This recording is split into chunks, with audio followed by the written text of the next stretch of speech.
why don't we do something different? Why don't we partner with the sellers? So we brainstormed this idea. And, like, how do you create an idea that's never been done before? And I've done it a few times in my career, but that's what we did here. We created something that's never been done. Welcome to the High Voltage Business Builders, a show where we interview people committed to making their next million through passive income using real estate, brokering, e-commerce, and beyond. If you're a passionate business builder yourself, visit voltageb2b.com to get in touch now. Hey folks, welcome back to the podcast. I'm super excited to bring on this guest today. Don and I have been jamming in the background, talking about financing in the business world, obviously, because we focus on a lot of different angles of business in these podcasts. The one today you should be aware of is we're going to talk about funding, both growth capital, maybe even startup capital funding opportunities around the Amazon FBA marketplace. We're probably going to focus more on the backside of this, which is what do I do as I'm growing and I need to scale something that's working and I don't necessarily have the capital to take it to the next level. And I'm seeing opportunity, I'm seeing product movement, I'm seeing brand growth.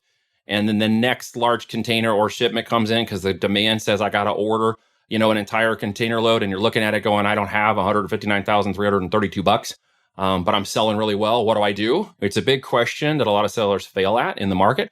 So I brought a guest on here today who's going to help bring some information to this disinformation and bring some clarity, I think, which is why I invited him to come on here today. Don, welcome to the call, my friend. Thanks, Neil. I appreciate it. I'm looking forward to this. We're going to have some fun. So let's break this down. What is it that sellers, give me the top three things you see that sellers typically struggle with when it comes to financing growth in their business?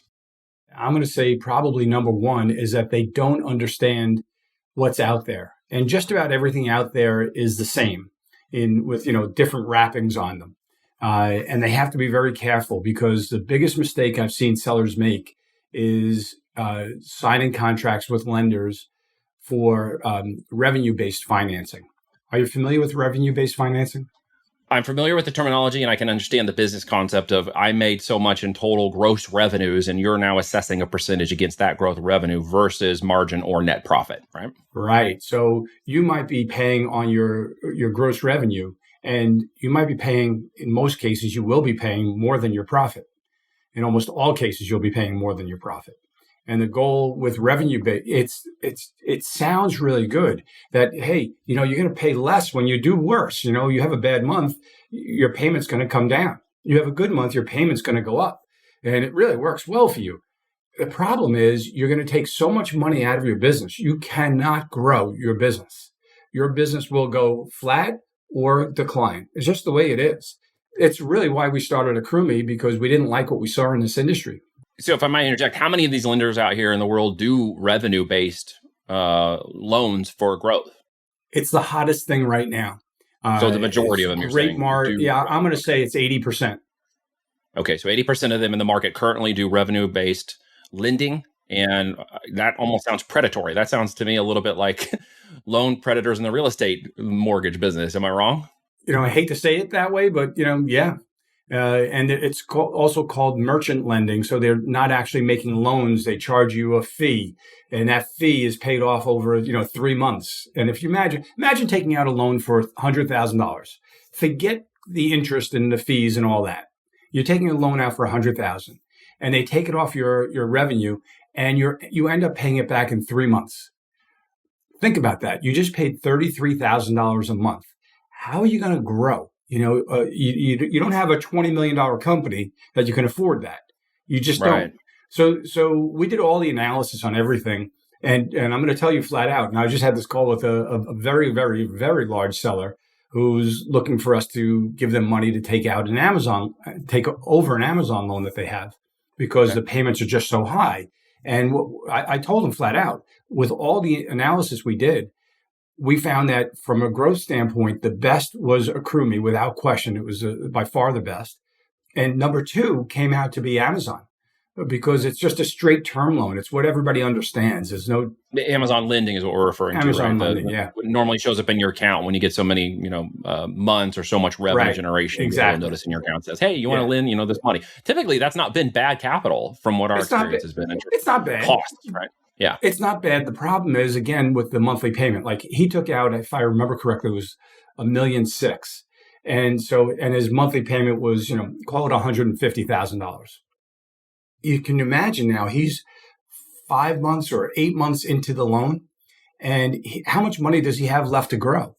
He's got nothing. So he takes out $1.6 million.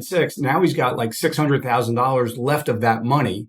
And every month he's taking $150,000 out of his business to send it to Amazon. He's got no money to grow. And that's his problem. He doesn't have money to grow. So just out of curiosity, in that instance, was it the size of the loan? Was it the terms on the loan? Was it the type of products? Like what ended up where did the point go, I guess I'm trying to say, in which that was no longer really a smart, viable move for him?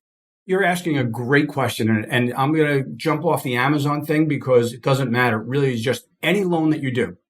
The number one term. So there are three main terms in lending. You have the term of the loan, right? How long are you going to pay it back? Think about a mortgage for 30 years. That's the term. The interest rate and the monthly payment. So when you're trying to grow a business, what's the most important thing? It's the monthly payment. What determines the monthly payment? It's not interest. Most people would say interest is the most important term. It's not. It's got almost nothing to do with it. The term is what drives that payment up. So imagine you took out a $500,000 loan for a house and it's 30 years. Your monthly payment's like $2,300 a month. Not a problem. But now if you took that $500,000 loan out and the term was 10 months, so you have to pay a little over $50,000 a month, you couldn't buy that house. It's the same thing with a business. You take a loan out, and typically the Amazon loans go from anywhere from 7 to 12 months. Let's just call it 10 months. You take out $1 million loan, you're taking $100,000 out of your business every month. Right. You just can't grow. It's just the way it is. So the term is key. If the Amazon loans were 10 years, it would be much better because you'd have a much lower payment. Yeah, but they're smart financing. They know the term is set to their advantage, right? That's why they're giving the money out in the first place. Exactly. Everything in finance is always set to the lender's advantage. Even when we go out and borrow money, it's always set so that the lender will never lose money. And we changed that dynamic. So we're taking risk along with the borrower, if you will, the seller. Okay, so let's get to that because we understand these other types of, and what, is there any other types we're missing right now? So there's revenue. What are the other types in the market that you're seeing right now? You said 80% are revenue based, or the 20% are made up of what? Obviously, Amazon lending. There's cabbage financing. What are the others that sort of use a similar style model? Cabbage and all of them are doing the same thing right now with revenue based. It's very, very hot. But then you also have invoice financing, where they're factoring. And factoring was always done in the garment district in Wall Street, in New York City, because they couldn't get their money fast enough. Amazon's paying sellers every 2 weeks. It's fast enough, figure it out. Don't pay somebody, a bunch of money on contracts that you don't understand. If you read that contract, you won't understand it. Don't pay people a bunch of money for your money. It just doesn't make sense. Manage your business a little bit differently. Yeah, it really gets down to the lines of business too, right? I mean, e-com or service-based or staffing, like I did factoring when my staffing business was pretty large once upon a time, based on, payroll accrual for employees. And then because of that and the way the factoring worked, it was profitable because we were billing out hourly rates and we had employees and they needed to get paid fast. E-com, totally different model. Factoring, in my experience, would not apply very well to this model. All the staffing companies do it. We have to, based on time, based on payments, based on employees. It's just almost a requirement unless you're really heavy cash laden to do that. Plus, even if you are, it's more smart to take the money anyways from some of these companies. For business debt servicing, right? That's basically what we're talking about. Is how do we service that debt correctly? And what you're explaining is you obviously need to know your numbers. So whatever debt you take on is properly being serviced by the business while still maintaining a profit. But not just servicing the debt. Yeah, and not just maintaining a profit. I would imagine most of the people watching this want to grow their business. I've never started a company that I didn't want to grow like crazy. I always want to grow fast. The saying I love is, I want to grow like a man whose hair is on fire searching for a pond. Think about Everybody wants that hyper growth situation. I want to grow like that. Tiger by the tail scenario, right? Exactly. But you can't grow if you're taking money out of your business every month and sending it to somebody else outside your business. Yeah, true story. True story.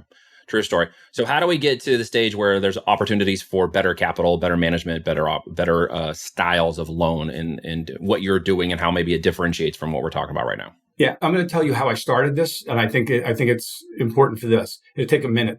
I was retired. I was out and did a whole bunch of things in my career, and I was done. But then a friend of mine who I hadn't spoken to in 20 years, we got together, and he explained to me the Amazon world. I knew nothing, never heard of it, didn't know there were sellers, no idea. I assumed everything I bought came from Amazon. Okay, so I learned about this. And one of the things I do, even when I'm retired, is I love helping people grow businesses, and I love mentoring young people, anybody, but mainly young people. So I just love doing that. So I pictured myself in this industry, just helping tons of people grow businesses, helping mentor people all the time, which I do all the time. And so I was just excited about it. So we decided we have lending backgrounds. Let's look at the competition. And we looked at everything, and I did the analysis, and I'm like, oh my God, I don't want any part of this. I literally don't want to be in the industry.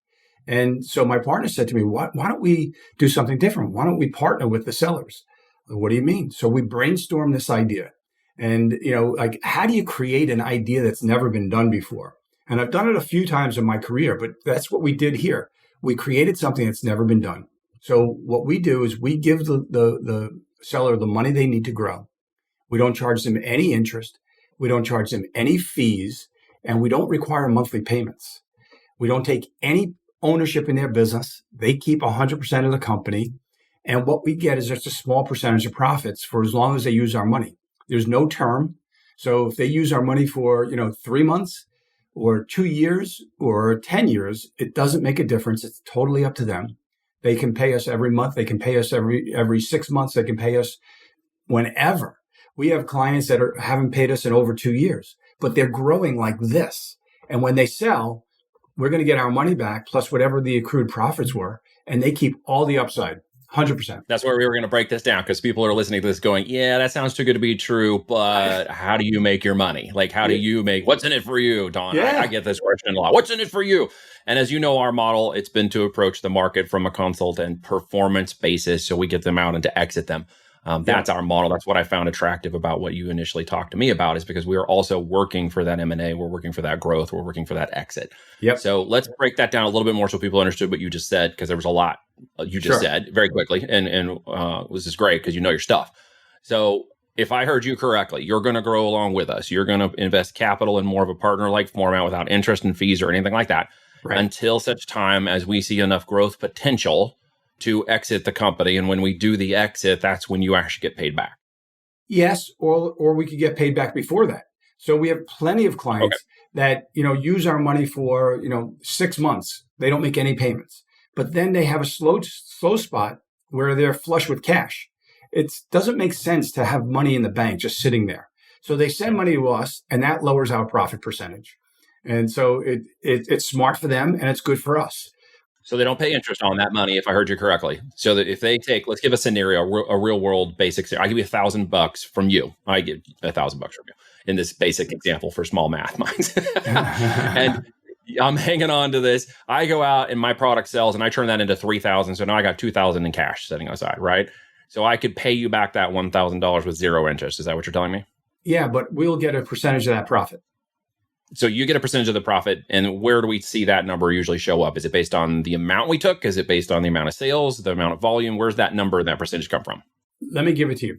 So first off, I'm going to give you two things. I'm going to tell you what percentage we make, and I'll give it to you high level and detail. It takes 2 seconds. And then I want to just tell you exactly how we calculate profit, because I think that's really important. So at a high level, this is the way it works.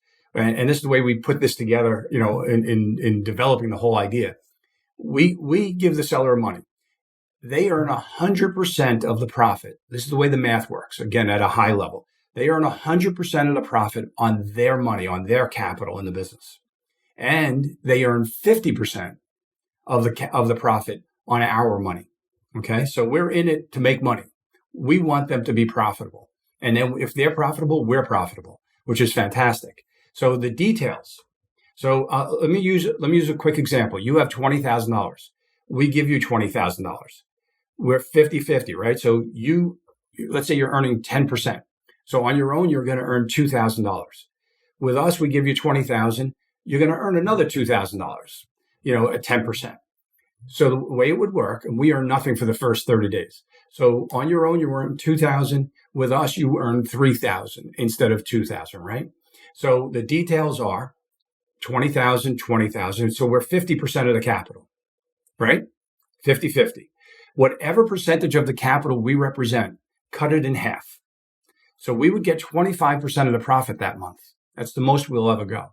So we would get 25% of the profit. So let's do the example. On your own, you earn $2,000. Together, you earn $4,000. You're getting 75%, $3,000. We get 25%, $1,000. That's the details. That's actually how it works. But it always works out that you earn 100% of the profit on your money and 50% of the profit on our money. Let me tell you what profit is, because it's important.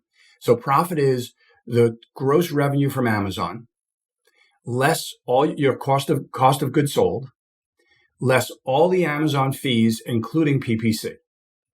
It doesn't include your car loans or, anything else. It's just what we could see in the Amazon system. So your revenue, less your cost of goods sold, which is your total cost of goods sold, everything. And then less all the Amazon fees, including PPC. That's profit. Very understandable. Thank you for breaking that down for me. And then, yes, it is very understandable. It doesn't sound like there's any fuzzy there's not math in there. Initially we had fees. When we first started, we thought it would make sense. We should earn some fees for all our convoluted reasons. And after like the first month, I went to my partners and I said, guys, it just seems like we're hiding something if we're earning fees. I don't want anything. I want people to look at this as it's so clean. There's nowhere else that they can make money. And that's what it is. We only make money when you make money.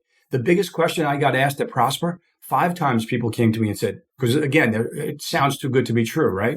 All right, let me ask you a question. This is the exact question 5 different people asked me with different numbers. I borrowed $10,000 from you. I earn no profit for 5 months. What do I owe you? $10,000. And they're like, really? I go, yeah, there's no penalty. There's no fee. There's no nothing. That's it. This is, some people call it the rich uncle program, because it's like if you had a rich uncle and you went to your rich uncle and said, hey, I want to borrow money from you, but I don't want to pay you back, or I'll pay you back whenever I feel it's right. I don't want any interest. I don't want any fees, and I don't want to sign a personal guarantee. And no, I'm not going to give you any percentage of my company. He'd throw you out of the house. If he was smart. Yeah. So when there's one thing I caught a minute ago, maybe I didn't understand, but let's break it up a little bit. So up to the 25%, it sounds to me, and unless I'm mistaken, that I need to be at a certain level of revenue and profitability and potentially net profit in the business to really make sure that fee, that potential up to 25% potential wouldn't match or take away all of my profit. Did I get that wrong? Or I want to make sure I'm getting that clear. It can't take away your profit, because you remember at a high level, you're earning 100% of the profit on your money. Use the $2,000, the $20,000 example. You on your own, you earn $2,000. With us, you earn $3,000. You increase your profit and your ROI by 50%. So the real goal I'm here is not necessarily, if I'm hearing you correctly, the real goal isn't you month by month or even quarter by quarter profit splits, if you will, or taking profit from them. The real goal I heard you state here is to get them past certain growth stages that would normally hinder them from actually reaching a point where the business is profitable enough to exit. Yeah, exactly. We want them to grow like crazy. So can I give you a quick example? Sure, go ahead. All right, and it's just one I saw today. That's the reason why it's in my head. And I know the seller. He's a wholesale model and a great guy. And he came to us in January. In December, just to put it in perspective, the size of the company, in December, his net profit was less than $1,500. All right. We gave him $25,000. The $1,500, was that biweekly, or was that as like monthly, or for what was that? The month of December. For the month, entire month, $1,500. The entire month. Okay. Small seller. Okay. Yep. We gave him $25,000. The next month he came back and he took out another $50,000. And again, it's kind of fresh in my mind because I just saw the screen. Then he came the next month, took out another 50. Then he took 25 and then 30 not too long ago. So what did he do? He had plenty of products to buy that were profitable. He just didn't have the capital. So he used the 25, built the business, came for more, built the business, came for more, kept building. So in December, he earned less than $1,500 net profit. This past month, his net profit was just a hair under $44,000. It was $43,999 something, $44,000. I mean, think of that. I mean, in 6 months, not bad. Yeah, not bad. That's fantastic. You just gotta love things like that. Our very first clients, and a couple that were retired, and they lost their retirement, and they came to us. It's just an interesting same number, $25,000, and this is 3 years ago. But for 18 months, while they grew from literally very, very small, where they had $9,000 of profit in a year, the next year it was 90 some odd thousand. The following year it was 150,000 net profit. But in 18 months of using our money to grow, they never made a payment. They just used the money to grow, and they built it to the point where now they had the income that they replaced their retirement with their Amazon business.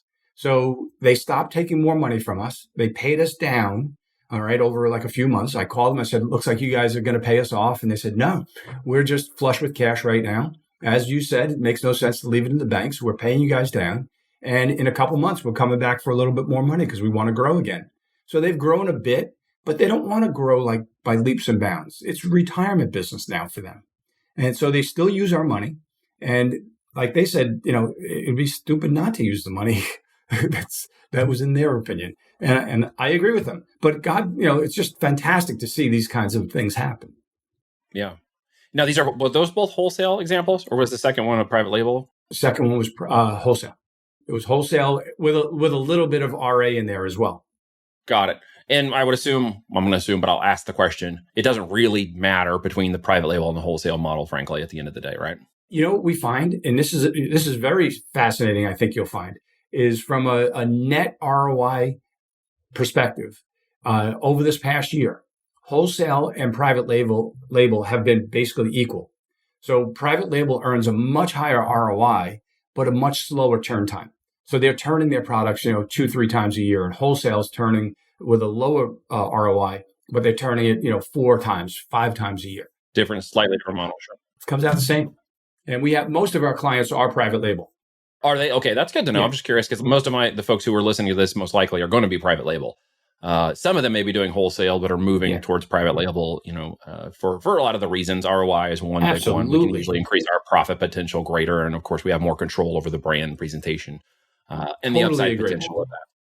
At least 80% of our clients are private label. At least 80%. That's good to know. Maybe 90%. Have I asked you, have I missed any questions in those scenarios that I should be asking that I'm not thinking of? Nothing that I can think of. It's all success-based. That's it. Yeah. Let me go back to the guy with the wholesale who's doing $40,000 a month now, starting at $1,500 in December. So in 6 months, he's raised $1,500 in profit to just over $40,000. You said, if I heard you correctly, in profit per month. And if I heard you correctly, doing math in my head very fast, which is sort of dangerous, he's around $150,000 in capital takes, because you mentioned he took 25, then he took another 50, then he took, I think, another 25, another 50, another 30. I think we're in for 180 right now, actually. So he's in for about 180. Okay. Yeah. Making 40,000. So what would he actually owe you, and when would he owe you? Just to follow that train of thought through to when he could capitalize or take capital or give capital back, I guess. Yeah. So, let's say over this period of time, we were earning very, very little with him because it was small. This last month, we did well. And because he did really, really well. If he has a bad month this month, we have a bad month this month. And when does he owe us money? Whenever he wants to. He's not going to want to. This is a young guy. He's 23 years old, and he's growing by leaps and bounds, and that's his goal. He opened up some new relationships recently I know about, and they're fantastic relationships, and he's going to keep growing. I think what he'll end up doing, he's going to hit $1 million in revenue this year. It's fast revenue or sales this year.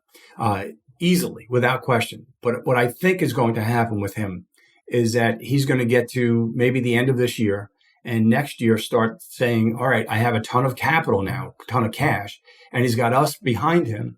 He can now open up a private label business and start building that private label business. He's got the cash flow engine that he doesn't have to think a hell of a lot about, and now go private label and build something that you can sell.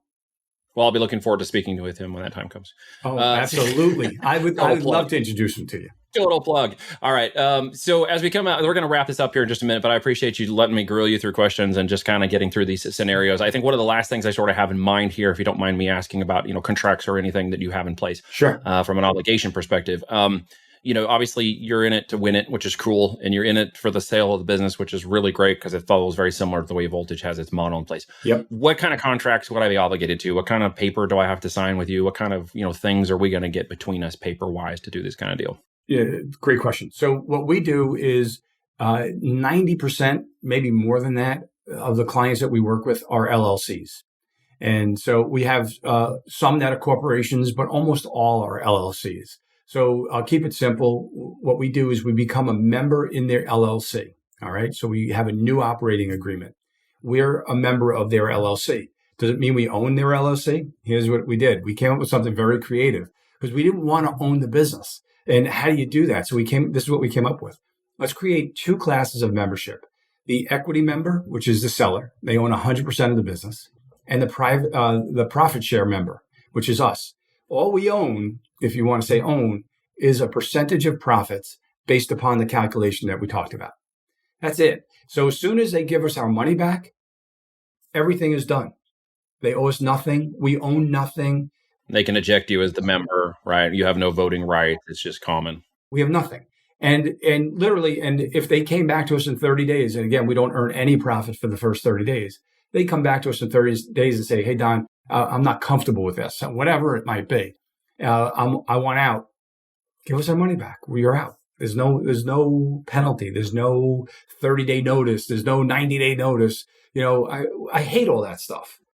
Well, I mean, that's why I'm asking the questions, because all of these other arrangements always come, and I've done deals and we've raised capital. I know how this all goes. It all comes with all these other finite stipulations behind all the paperwork that has to be done to make this kind of stuff work. I did not want to come out of retirement for something that everybody's done forever. What we created is something that's never been done before. And we tried to do it proper. We tried, one of our first clients said something along the lines of, I just remember the last part of his statement was, and it's eminently fair. And I'm like, well, you're right. It is fair. That's what we tried to create. I want it to be fair to both parties. And if you do really well, we're going to do really well. We could do better than a bank. God bless us. Yeah, that's great. The terms very, very much sound better than a banking or a traditional loan or traditional lending or even credit lines. Yeah, as opportunities for growth. Don, how long have you been doing this? Like you said, you came out of retirement. How long have you been into this model? 3 years. 3 years. Okay. Yeah. Just love it, hate it. Glad you got out of retirement. I loved retirement. I didn't plan on being retired. I just took a break. I got out of another business and I just took time off, as I've done a few times in my career. And it seems like every time I do that, I start a new business. And this time I was dead certain I'm not doing it, because after 5 years, you kind of get in your ways, the travel, Yeah. the fun, the whole bit, Yeah. and getting back into the grind of a business it takes a lot. And truthfully though, now I am the busiest person, that you can imagine. I don't like to be proud about that. I like to be away from it and think about things. But, as a small business, as you're growing a business, whatever it is, you got to have your hands in the pie. You got to take out the garbage. You got to be willing to do everything. This kid that I was telling you about, this young man, 23 years old, you know what he did? He told me his story. He had a problem where he just about lost the business, and he ended up, staying in the business and then coming to us to grow the business. And he ended up giving up his apartment, giving up all the amenities that he had in his life, lives in his warehouse with his girlfriend. Yeah, because as he said to me, Don, I'm totally in. I want to grow this like wild. And I have a plan to do it. I just don't have the money. And he's doing it. That's dedication. That's I appreciate dedication. that. That is That's what it dedication. I takes. love that. And Right? I've told people what are you willing to do to get this business off the ground is one of the questions I ask folks. And you can Exactly. see the dedication level, what they're willing to do. And Yeah. sometimes we get locked into life and it's really hard to get out of the house, the car, the kids, the wife, whatever it is that's making it difficult to make that really big shift, or the W-2 or the job, or even another business that got started where now you just made it into a job and you're like, crap. Right. I have people come to me and like, I got to get out of this business. I'm like, well, you're your own boss. And it's like, yeah, but it's sucking 80 hours a week out of my life. Yeah. Well, for some period of time, you might have to do that, but not forever. Well, it's a matter of choice. There's victim and there's enabled, right? And that ties into whether I've got a scarcity mindset or an abundance mindset, right? I agree. And you are definitely someone I feel has an abundance mindset. And what were you doing before Accrue? Like, where were you? You said you retired from what? What did you retire from? Well, I've done a whole bunch of things in my career, from building a financial planning company, building multiple mortgage companies, created a mortgage broker franchise, another industry that's never been done before, and sold that 18 months after I started it.